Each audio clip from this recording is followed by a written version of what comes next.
so I suppose that leads to the last one, which is, can the Holy Spirit proceed from itself? But I think this, from what you said, this one isn't really, because this is what I was asking about, how you believe the beings, or the being, one being, what it means in terms of the Trinity, because I think some people are actually confused by the statement, because I know I've listened to some Christians I've spoken to, they do actually think it's one single being. Oh, right. Okay. And that's the reason why I've come up with these questions about like, the throne. Yeah. And quite right. Yeah. So the more clarification we get of this, then, the better.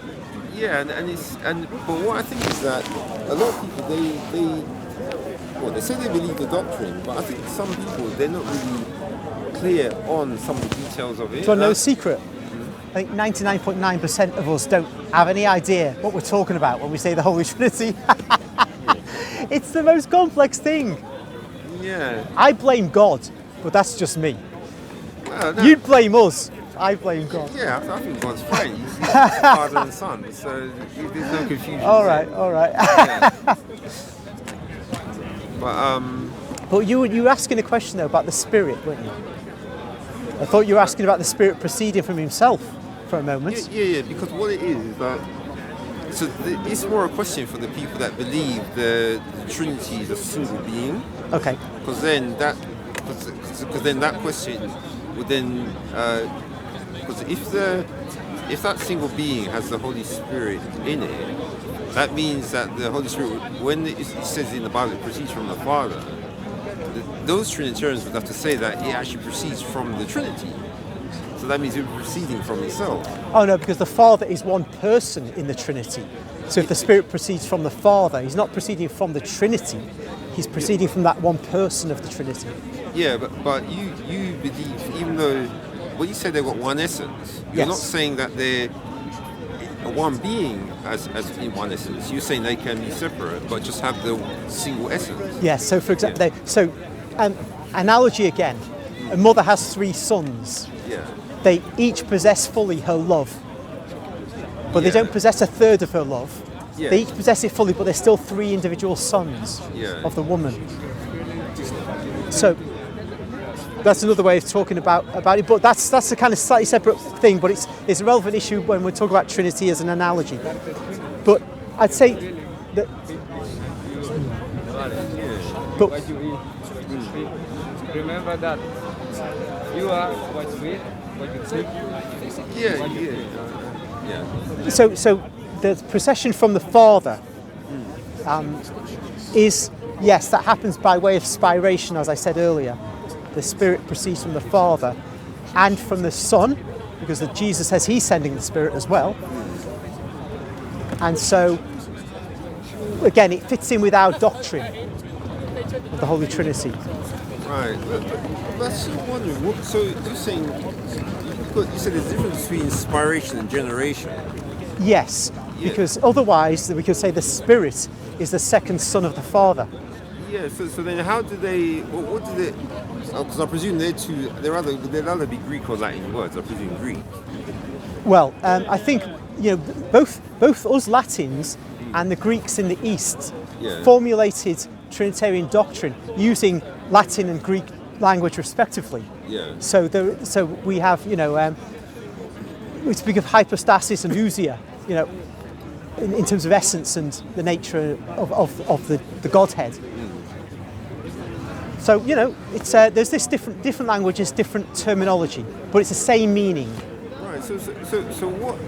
So this inspiration. Mm-hmm. What would you say is the because obviously when you got 2 terms, there's going to be some overlap between them, but then there's going to be a sharp difference. So what would you say is the sharp difference between the generation and the spiration? Don't know. You see, here we're talking about the inner operation of the Holy Trinity. Yeah. There's certain things that we do know, and there's a huge amount we don't know.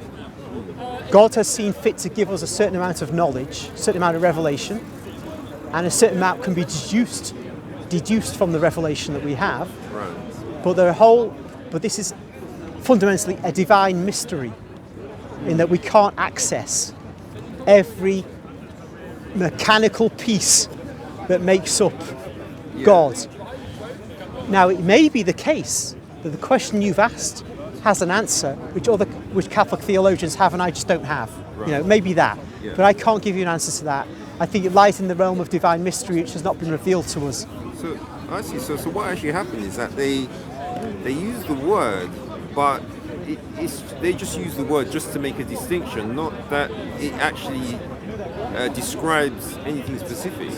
I would say we cannot describe what the act of generation is Right. between the Father and the Son, nor what the act of spiration is between the Father, the Son and the Spirit. Right. That I don't think there's any definition of that given. It fits the purpose you've mentioned, distinction, because there must be a distinction, because the Son is called the Son Yeah. and the Spirit's called the Spirit, and they're not interchangeable. Yet they proceed from the Father, both of them, even though the Spirit also proceeds from the Son. They do both nonetheless proceed from the Father, so there has to be a distinction. But inspiration just means breathed in our language. But that doesn't get me very far in saying what is the act of breathing by the Father that produces the Spirit. But I suppose, like you said, when you said that it was Jesus that breathed on them to receive the Holy Spirit. So, But then he did breathe on them, didn't he? So we Yeah. know he breathed, not just human breath, but there's a human breath and the divine breath, whatever that involved. But the human breath bit we can know. And when St. Augustine speaks of the Holy Spirit being the love generated by the Father and the Son contemplating each other. There's another way. So you can actually talk about these things in all kinds of ways, but only insofar as revelation has been given to us can we know as Catholics. yeah. Beyond that, it's speculative theology. Yeah, but it does seem as if a lot of speculation has come in, like the the terms they use about the what's that? The consubstantial one, because that sounds more like a theory to me, but that's been put in as part of the doctrine. Well, we say that the Son is consubstantial with the Father, the Spirit is consubstantial with the Father. They're consubstantial with each other. They're of one substance. That's Yeah. all.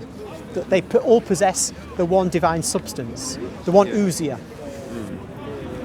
And so